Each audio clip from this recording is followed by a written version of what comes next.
Hello, today I'm going to explain why 9,985,920 is my mega favorite number. And at the end of this video, I'm going to reveal my mega second favorite number. So make sure you watch till the end to find out what it is. Now, a lot of math channels right now are talking about their favorite numbers above 1 million, or mega favorite numbers.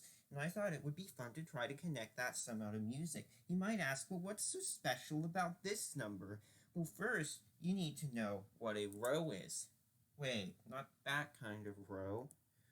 Not that one either. Nope, definitely not that one. Oh, here it is. Sorry about that. Anyway, a musical 12-tone row is a sequence of notes that uses each of the 12 tones exactly once.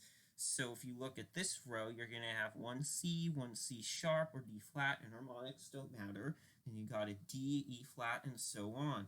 Now, the octaves actually don't matter either, so this G over here and this G are really the same. So they're the same row because that's the only thing that changes between them. So there's actually 479,001,600 ways to rearrange the 12 tones like that, or 12 factorial. But in the 12-tone technique, a lot of them are actually equivalent to each other. Like if we take the original row, which musicians like to call the prime, and play it backwards, we get the retrograde. And then if we flip the directions of the intervals, or play it upside down, we get the inversion. If we do both, we get the retrograde inversion. These are actually all equivalent, which is kind of weird since they're complete opposites of each other, but that's just how musicians define equivalence. Now, that's actually not all. We can also transpose the row, and it's still equivalent. In fact, you can also transpose the retrograde inversion and retrograde inversion, since there are 12 ways to transpose each of the 4 versions of the row, including doing nothing. That makes a total of 48 transformations.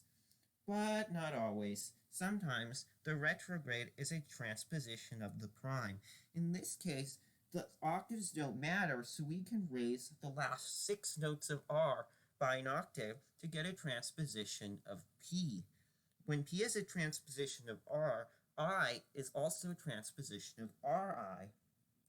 Sometimes P could also be a transposition of RI. In this case, I is a transposition of R.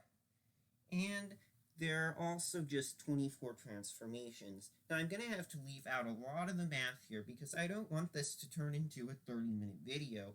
But I'm going to tell you that if you count all the rows, even the equivalent or duplicate ones, you get 479,001,600 rows, just like I said earlier.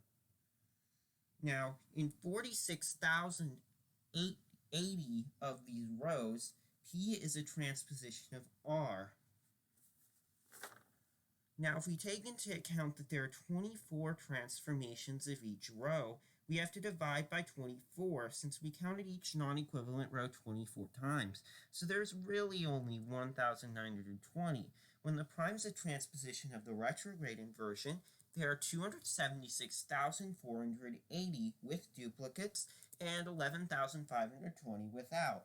Now, there's still 478,679,040 other rows, which all have 48 transformations. So we have to divide 48 to get 9,972,480 other rows. Now, if we add them up, we get a grand total of 9,985,920, which is, of course, my mega favorite number. If you like this video, make sure to subscribe and share it with your friends. And if you didn't like it, you can still share it with your enemies. You can also support my channel by donating on Patreon or buying an official shirt. In fact, Kevin Shannon did both, and now he gets to be in this video. By the way, my mega second favorite number is 2,345,312, which you can debate the meaning of in the comments, along with whatever that baby was talking about.